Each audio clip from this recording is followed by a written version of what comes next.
omission, situational crimes, and crimes of possession. In the last lecture, we briefly mentioned that certain crimes do not require any act at all. These are situational crimes, crimes of possession, and crimes of omission. First, let's look at omission. This involves a failure to engage in a necessary bodily movement resulting in injury. For omission acts, a causal link must be found using the but-for approach. For example, but for not having acted, the injury would not have occurred. In English law, there is no Good Samaritan rule. Good Samaritan laws offer legal protection to people who give reasonable assistance to those who are or who they believe to be injured, ill, in peril, or otherwise incapacitated. The protection is intended to reduce bystanders' hesitation to assist for fear of being sued or prosecuted for the unintentional injury or wrongful death. English law does not offer this protection. Therefore, one cannot be criminally liable for an omission unless a duty of care is owed. An omission can be criminal if there is a statute that requires one to act. Situations that impose a duty of care and require one to act include when one is under a contract, as in R versus Pittwood, has assumed care like in Stone and Dobinson, has created a dangerous situation such as in Miller, or holds an official position within society like Dytham. I encourage you to read the facts and the judgments of these cases. What is situational liability or state of affairs crimes? In situational or state of affairs crimes, the Actus Reus consists of being rather than doing. For example, being drunk and in charge of a vehicle. In Duck versus Peacock 1949, the defendant was charged with the offense of being drunk and in charge of a vehicle. At the time of his arrest, he was sleeping in the car, having been out for evening drinking. The magistrate did not impose a disqualification, but on appeal, disqualification was ordered. Lord Goddard said that this is a question not of driving, but of being in charge of a car. So the prohibition for these offenses is not some form of act, but simply being in a prohibited situation. Other examples could be being drunk in a public place, or to be the owner of a certain type of dog, or to allow a dog to be dangerously out of control in a public place. Criminal liability may also, on occasion, be based upon being in possession of a prohibited article. For example, controlled drugs, extreme pornography, offensive weapons, or articles of use in terrorist offenses. These again are statutory crimes and are known as crimes of possession. The problem posed by both possession offenses and situational liability is that criminal liability does not depend upon the defendant having chosen to be in the possession or be in the prohibited situation. In other words, no wrongdoing is required. No guilty act is required. In relation to crimes of possession, a person can be guilty of being in possession of a dangerous weapon when they believe the article in their possession was, for example, a torch, and not, as it subsequently transpired, a taser, as in Damey 2008. A more controversial exception to the Act requirement concerns crimes of commission. Crimes of commission are those crimes whose definition include an Actus Reus which satisfies the Act requirement, but whose result component can be caused by doing nothing. What is the definition of murder? It is defined as unlawful killing. An act of killing involves some affirmative action such as a stabbing, a shooting, a beating, a poisoning, a suffocating, etc. Now, dictionaries define kill as an act of killing, but also defines it as causing death. If you look at this definition, do you think an affirmative action is always required to cause death? What if I give you an example of a mother who gives her baby no food and the baby dies?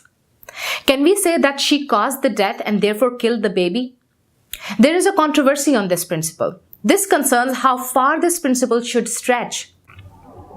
Can the neighbors who saw the baby starving but did nothing to help can be said to cause the baby's death? Are they all to be charged with murder? How do we ensure that only the truly deserving suffer conviction and punishment? To ensure that this does not spread too far, there are certain restrictions on criminal liability in cases of harm caused by omission. There are 5 restrictions that we are going to discuss. Number 1. The conduct element of the crime in question must be capable of commission by omission. Number 2. The circumstances must be such as to create a legal duty to act. Number 3. The defendant's failure to act must be in breach of that duty. Number 4. The defendant's failure to act must be voluntary. And number 5. The harm must be caused by the omission.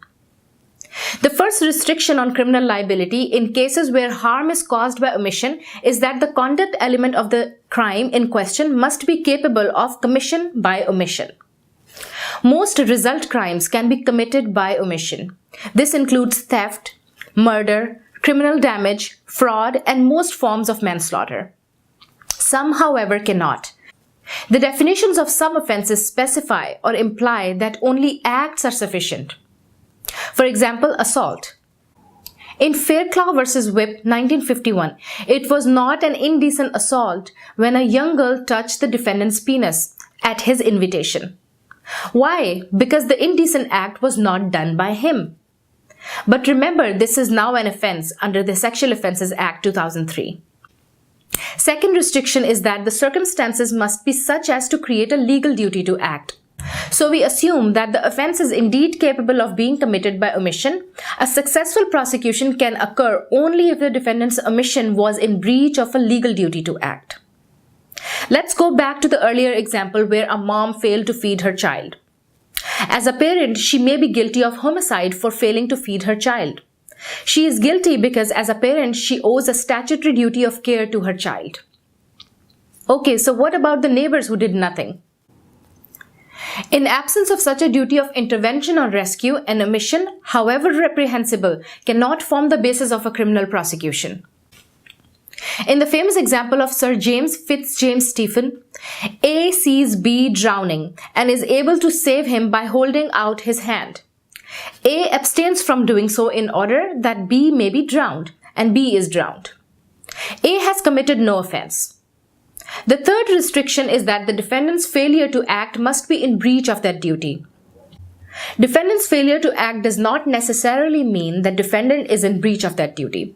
For example, in cases where defendant has a duty of rescue but failed to rescue someone, defendant is not liable for a failure to rescue if, for example, they did as much as could be expected in the circumstances, or if the performance of the duty was impossible, or the failure to act was justified.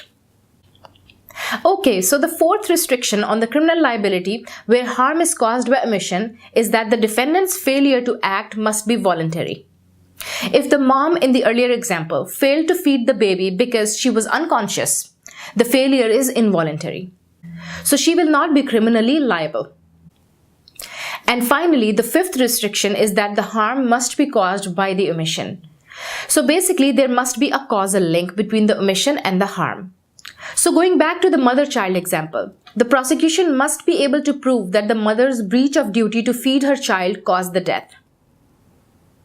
In Morby in 1882, a parent failed to call for medical support for their ailing child due to religious beliefs. The child later died of smallpox. The parent was convicted of manslaughter at first instance, but the court for Crown cases reserved allowed the appeal since the prosecution could not prove that the prompt medical attention would have saved the child. Basically, the prosecution could not prove that the defendant's failure to perform his duty had caused the child's death, since the child might have died anyway. I will conclude this lecture here and will discuss causation in the next lecture. See you then.